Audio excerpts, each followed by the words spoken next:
Welcome back, everybody. Today I'm doing a recipe that started off as a recipe that came from this book from Reader's Digest. I got really into homesteading about 3 or 4 years ago, and I've always been looking at ways to make my own bath and body products so that they could be cheaper. The one that I have tried, though, a few times is toothpaste, and I'll be honest, I have since modified it quite a bit since the original recipe, so it's not going to be exactly as that anyways, but the book says that you can, make this recipe for about $2 a year, which I would say it's still pretty accurate if you're going to be making your own toothpaste consistently or you have some of these ingredients on hand. So what you're going to need is salt, baking soda, glycerin, coconut oil, I'm using activated charcoal. It is an optional ingredient for you guys.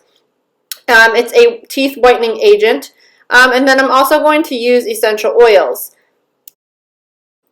I will say that both coconut oil and glycerin are considered natural ingredients, but you can sub out one item for the other if you don't have it handy. And this is just more of my personal preference. Coconut oil is known to draw the gunk that builds up on your teeth out of your teeth. If you've ever done an oil pull, you'll be familiar with that. And the glycerin is kind of a somewhat sweetener and also a little bit of a bubbling agent, which it didn't really bubble on this recipe, so it depends on how much you put in.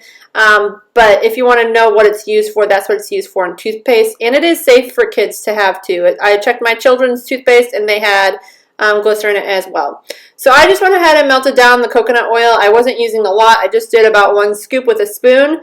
And I'm not even going to use all this. I do want to say though, I do kind of let it melt down with the own heat. Like I put it in the microwave and burst it for a few seconds and then just kind of let the rest of it melt all the way down.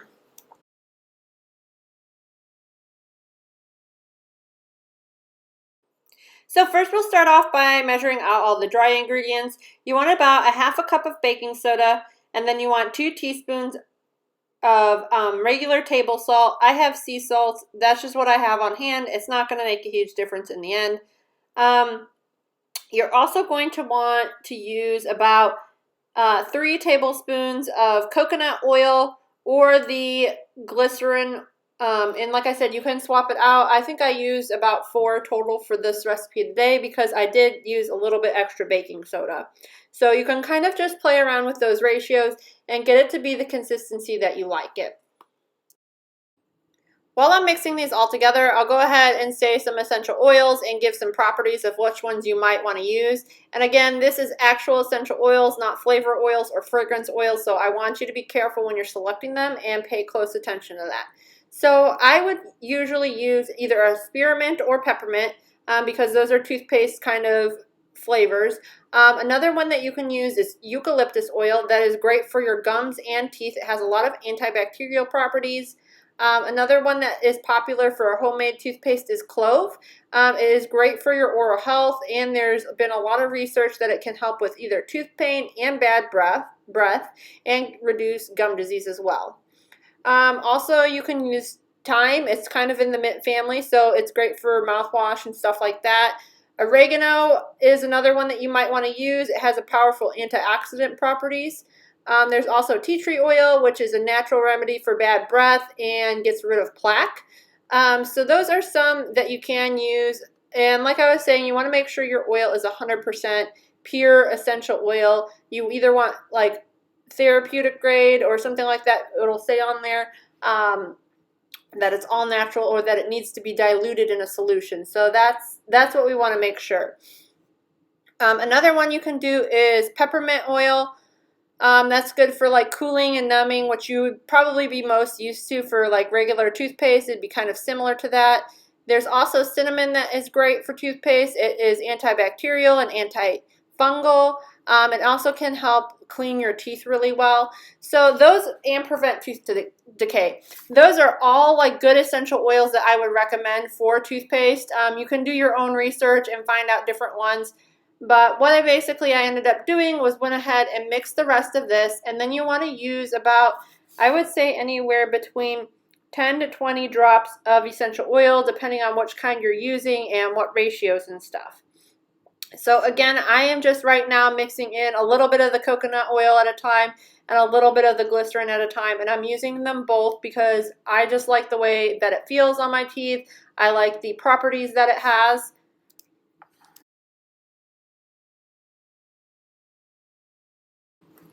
So the one reason you want to use glycerin, or if you want to know a little bit more about it, is it also helps give like a nice texture to your toothpaste. It gets rid of some of that gritty stuff.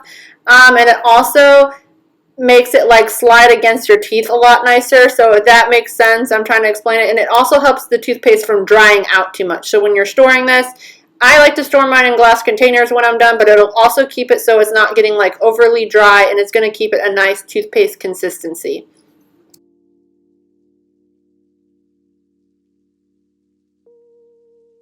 So it's getting a really nice consistency, but I do want to speak on the coconut oil a little bit as well.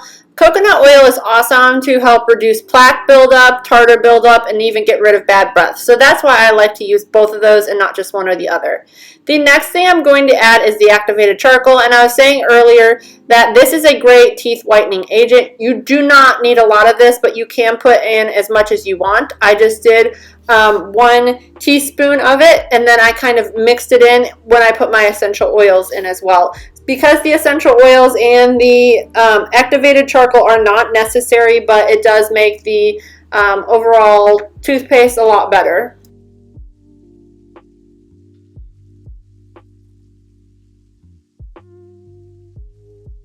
A few other things about activated charcoal is it can help prevent future staining on your teeth. It also removes surface stains without damaging the enamel on your teeth, and it can absorb a lot of the bad breath. It's also another antifungal ingredient that we're using, and like I was saying, it can whiten your teeth. So I really love activated charcoal. A long time ago, I used to just take my regular toothpaste and on occasion sprinkle a little bit of activated charcoal onto the toothpaste itself and use it that way. It will kind of turn your mouth a little bit black depending on how much you use. I didn't use a ton here, but there's been times when I brushed my teeth and the whole thing was black. So you can't really use too much of it, but I mean, at a certain point it does become a little bit like excessive or not necessary. So like I said, just put a little bit in there. You can kind of even eyeball it a little bit and then mix it in. Now the last thing I do want to say about the toothpaste, like I was saying before, you probably want to store this in some sort of glass container or something that is safe. If you're going to use a plastic container, get something that the essential oils won't eat over time, because essential oils can break down a lot of plastics. I know a lot of people aren't aware of that, but I just wanted to go ahead and mention that. So you can dunk your toothbrush in this mixture directly, and it shouldn't like cause any bacteria buildup or anything like that. Or you can just find some sort of utensil and scoop it onto your toothbrush and then just go ahead and brush that way. If you have an electric toothbrush like me, don't make the mistake of turning your brush on before it's in your mouth. I would wait until you have it ready to go and then go ahead and turn it on, and then you can start brushing your teeth. So thank you guys for watching. Don't forget to give this a thumbs up if you learned something today, and like and share the video.